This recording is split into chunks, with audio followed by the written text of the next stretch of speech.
أَوَكُلَّمَا عَاهَدُوا عَهْدًا نَبَذَهُ فَرِيقٌ مِّنْهُمْ بَلْ أَكْثَرُهُمْ لَا يُؤْمِنُونَ۔ یہ لوگ جب کبھی کوئی عہد کرتے ہیں تو ان کی ایک جماعت اسے توڑ دیتی ہے، بلکہ ان میں سے اکثر ایمان سے خالی ہے۔ وَلَمَّا جَاءَهُمْ رَسُولٌ مِّنْ عِندِ اللَّهِ مُصَدِّقٌ لِّمَا مَعَهُمْ نَبَذَ فَرِيقٌ مِّنَ الَّذِينَ أُوتُوا الْكِتَابَ كِتَابَ اللَّهِ وَرَاءَ ظُهُورِهِمْ كَأَنَّهُمْ لَا يَعْلَمُونَ۔ جب کبھی ان کے پاس اللہ کا کوئی رسول ان کی کتاب کی تصدیق کرنے والا آیا، ان اہل کتاب کے ایک فرقے نے اللہ کی کتاب کو اس طرح پیچھے ڈال دیا گویا جانتے ہی نہ تھے۔ اللہ تعالیٰ نبی کریم صلی اللہ علیہ وسلم سے خطاب کرتے ہوئے فرما رہے ہیں کہ ہم نے آپ کو بہت سی آیات بینات عطا کی جن کو دیکھ کر یہودی کو بھی ایمان لے آنا چاہیے تھا۔ علاوہ ازیں ان کی کتاب تورات میں بھی آپ کے اوصاف کا ذکر اور آپ پر ایمان لانے کا عہد موجود ہے، لیکن انہوں نے پہلے بھی کسی عہد کی کب پرواہ کی جو اس عہد کی کرتے۔ عہد شکنی ان کے ایک گروہ کی ہمیشہ عادت رہی ہے، حتیٰ کہ اللہ کی کتاب کو بھی اس طرح انہوں نے اپنے پیٹھ کے پیچھے ڈال دیا، یعنی بالکل بھی نظر انداز کر دیا۔ پڑھیے۔ واتبعوا ما تتلو الشياطين على ملك سليمان وما كفر سليمان ولكن الشياطين كفروا يعلمون الناس السحر وما أنزل على الملكين ببابل هاروت وماروت وما يعلمان من أحد حتى يقولا إنما نحن فتنة فلا تكفر فيتعلمون منهما ما يفرقون به بين المرء وزوجه وما هم بضارين به من أحد إلا بإذن الله ويتعلمون ما يضرهم ولا ينفعهم ولقد علموا لمن اشتراه ما له في الآخرة من خلاق ولبئس ما شروا به أنفسهم لو كانوا يعلمون۔ اور اس چیز کے پیچھے لگ گئے جسے شیاطین حضرت سلیمان کی حکومت میں پڑھتے تھے۔ سلیمان نے نہ تو کفر کیا بلکہ یہ کفر شیطانوں کا تھا، وہ لوگوں کو جادو سکھایا کرتے تھے۔ اور بابیل میں ہاروت و ماروت دو فرشتوں پر جو اتارا گیا تھا، وہ دونوں بھی کسی شخص کو اس وقت تک نہیں سکھاتے تھے جب تک یہ نہ کہہ دے کہ ہم تو ایک آزمائش ہے تو کفر نہ کرو۔ پھر لوگ ان سے وہ سیکھتے جس سے خاوند اور بیوی میں جدائی ڈال دے، اور دراصل وہ بغیر اللہ تعالیٰ کی مرضی کے کسی کو نقصان نہیں پہنچا سکتے۔ یہ لوگ وہ سیکھتے ہیں جو انہیں نقصان پہنچائے اور نہ نفع پہنچا سکے، اور بالیقین جانتے ہیں کہ اس کے لینے والے کا آخرت میں کوئی حصہ نہیں، اور وہ بدترین چیز ہے جس کے بدلے وہ اپنے آپ کو فروخت کر رہے ہیں، کاش کہ یہ جانتے۔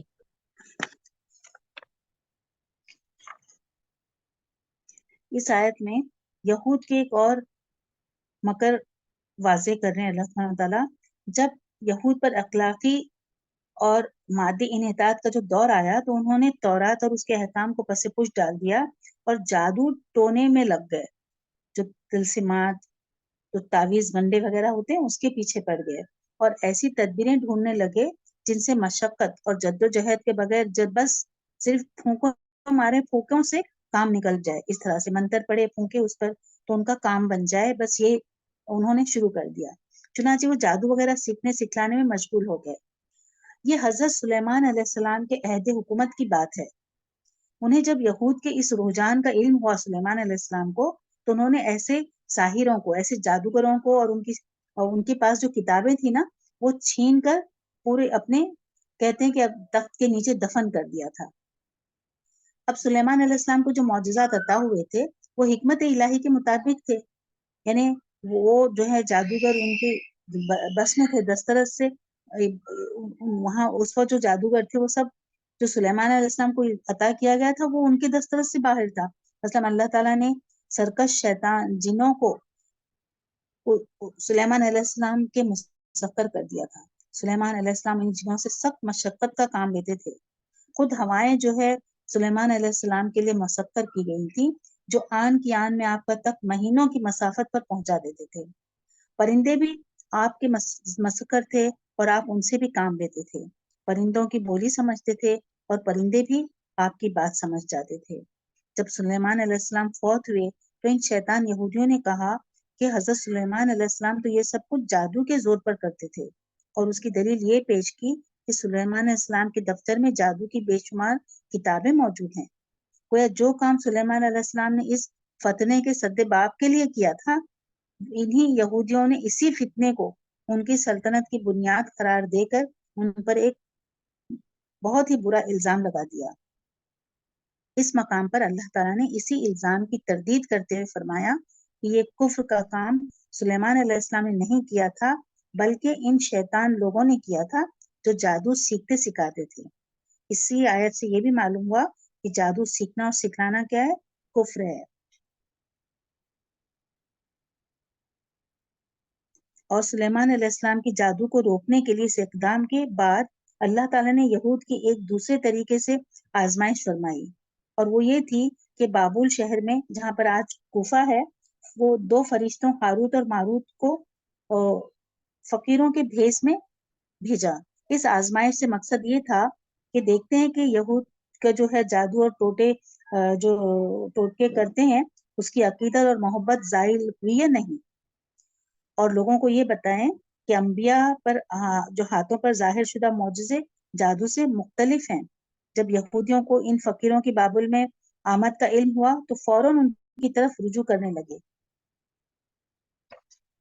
ان فرشتوں کو یہ حکم دیا گیا کہ اگر تمہارے پاس کوئی شخص یہ ٹوٹکے سیکھنے کے لیے آئے تو پہلے اس کو اچھی طرح خبردار کر دینا کہ یہ ایک کفر کا کام ہے اور ہم جو ہے محض تمہارے امتحان کے لیے آئے ہیں، لہٰذا تم کفر کا ارتکاب مت کرو.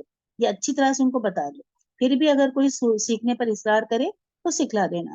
چنانچہ جو لوگ بھی ان کے پاس جادو سیکھنے آتے فرشتے سے پوری طرح متنبع کر دیتے، بتا دیتے ساری باتیں، لیکن وہ اس کفر کے کام سے باز نہ آتے اور سیکھنے پر مصر ہوتے، بضد رہتے، اور ایسے ٹوٹکے سیکھنے والوں کے ان فرشتوں کے ہاں ٹھٹ کے ٹھٹ جمع لگے رہتے تھے، یعنی ایک بہت بھیڑ لگی رہتی تھی یہاں پر.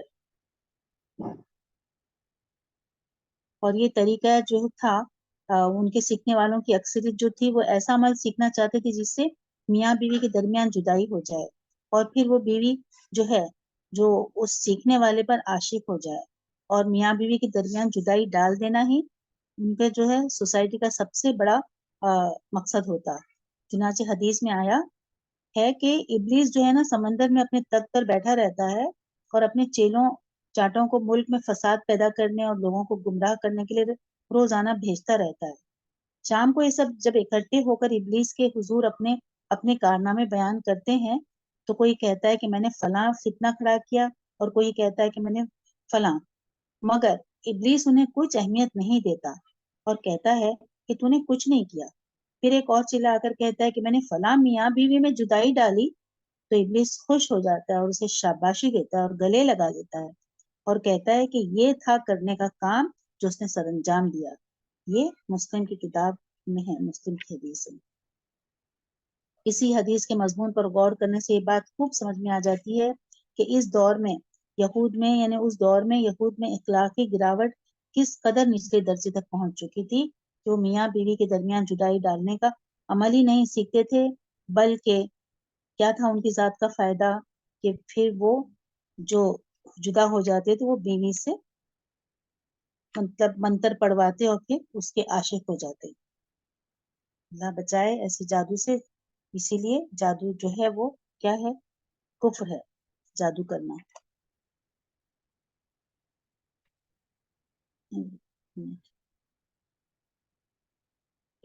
اس آیت سے ہے نا یہ باتیں معلوم پڑتی ہیں کہ جادو کیا ہے، عموماً لوگوں کو نقصان پہنچاتا ہے اور کسی کے بھلے کے لیے یعنی کبھی کوئی جادو کرتا ہی نہیں نا. تو جن لوگوں کو نقصان پہنچتا ہے وہ جادو کرنے والے اور کروانے والے دونوں کے دشمن بن جاتے ہیں. اور بہت سے لوگ اسی وجہ سے جادوگروں کے دشمن ہوتے ہیں اور جادوگر خود بھی ہمیشہ نامراد رہتا ہے. یہودیوں کو پوری طرح علم تھا کہ یہ کفر کا کام ہے، مگر آخرت میں انہیں اس کی سزا مل کر رہے گی، پھر بھی اس کے باوجود بھی وہ یہ کام کیا کرتے تھے. پڑھیے بیٹے. ولو أنهم آمنوا واتقوا لمثوبة من عند الله خير لو كانوا يعلمون. اگر یہ لوگ صاحب ایمان متقی بن جاتے تو اللہ کی طرف سے بہترین ثواب انہیں ملتا، کاش کہ یہ جانتے. یعنی پہلی آیت میں فرمایا کہ یہود کو اس بات کا علم تھا، اور اس آیت میں فرمایا کہ کاش وہ جانتے ہوتے.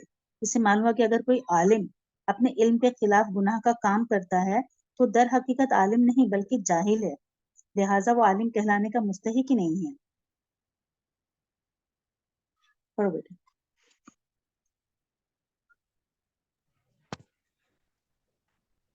يا أيها الذين آمنوا لا تقولوا راعنا وقولوا انظرنا واسمعوا وللكافرين عذاب أليم. اے ایمان والو، تم نبی کو راعنا نہ کہو بلکہ انظرنا کہو، یعنی ہماری طرف دیکھیے اور سنتے رہا کرو، اور کافروں کے لیے دردناک عذاب ہے. یہود جب کبھی آپ صلی اللہ علیہ وسلم کی مسجد میں بیٹھتے اور آپ صلی اللہ علیہ وسلم کے ارشادات سنتے اور کسی بات کو دوبارہ سننے یا سمجھنے کی ضرورت پیش آتی تو کیا کہتے؟ جسے ہم کہتے ہیں نا کہ پلیز سنیے، ایکسکیوز می، تو وہ راعینا کہتے، اور راعینا کی بجائے زبان کو مروڑتے اور راعینا کہتے، یعنی جس کا مطلب ہے ہماری طرف دیکھیے کے بجائے کیا ہو جاتا اس کا مطلب اے ہمارے چرواہے، یعنی آپ صلی اللہ علیہ وسلم کو چرواہا کر کے مخاطب کرتے. اللہ تعالیٰ نے مسلمانوں کو یہود کی اس شرارت پر مطلع کرتے ہوئے فرمایا کہ تم رائنا کہو ہی مت، بلکہ اس کی بجائے انظرنا کہا کرو.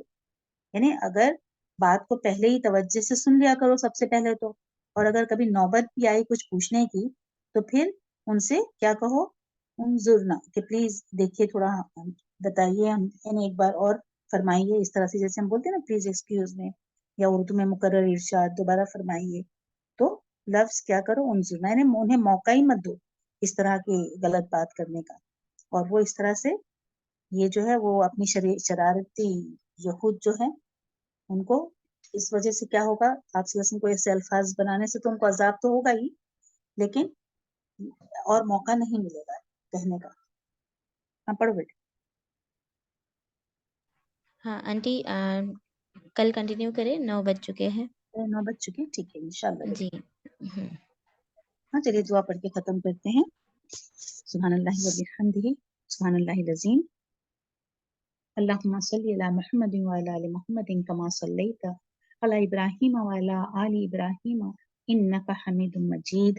اللہم بارک علی محمد وعلی آل محمد کما بارکت علی ابراہیم وعلی آل ابراہیم انک حمید مجید. رب زدنی علما، رب اشرح لی صدری ویسر لی امری واحلل عقدۃ من لسانی یفقهوا قولی. رب یسر ولا تعسر وتمم بالخیر وبک نستعین.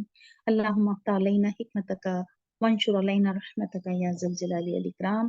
اللہم ارنا الحق حقا وارزقنا اتباعہ وارنا الباطل باطلا وارزقنا اجتنابہ. ربنا فقہنا فی الدین، ربنا لا تزغ قلوبنا بعد اذ ہدیتنا وہب لنا من لدنک رحمہ انک انت الوہاب. یا مقلب القلوب ثبت قلبی علی دینک. یا اللہ یا رب العالمین یا ارحم الراحمین، ہمارے قرآن کے ایمان میں اضافہ کر یا رب العالمین. ہم نے جو کچھ سیکھا ہے اس پر عمل کرنے کی توفیق عطا فرما. اس میں جو کچھ حکمت ہے اور جو کچھ واعظ و نصیحت ہے اس کو ہمارے دل میں یا اللہ تعالیٰ ڈال دے اور ہمیں عمل میں لانے کی توفیق عطا فرما. ہم تمام کو تو 5 وقتہ نمازی بنا، خشوع و خضوع کے ساتھ نماز پڑھنے کی توفیق عطا فرما. ہمارے نیک خواہشات، نیک تمنا کو پورا کر. جو بیمار ہے یا اللہ تعالیٰ انہیں شفائے کاملہ و عاجلہ عطا فرما. جو بے روزگار ہے انہیں حلال رزق عطا فرما. جو اولاد کے لیے پریشان ہے انہیں نیک اور صالح اولاد عطا فرما. جن کی اولاد نافرمان ہے اللہ تعالیٰ انہیں نیک بنا دے. یا رب العالمین تو ہر ایک کے دلوں کا حال جانتا ہے، تو انہیں ان کے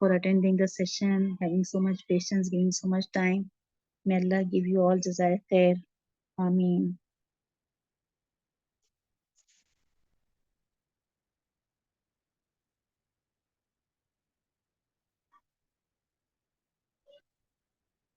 Ameen.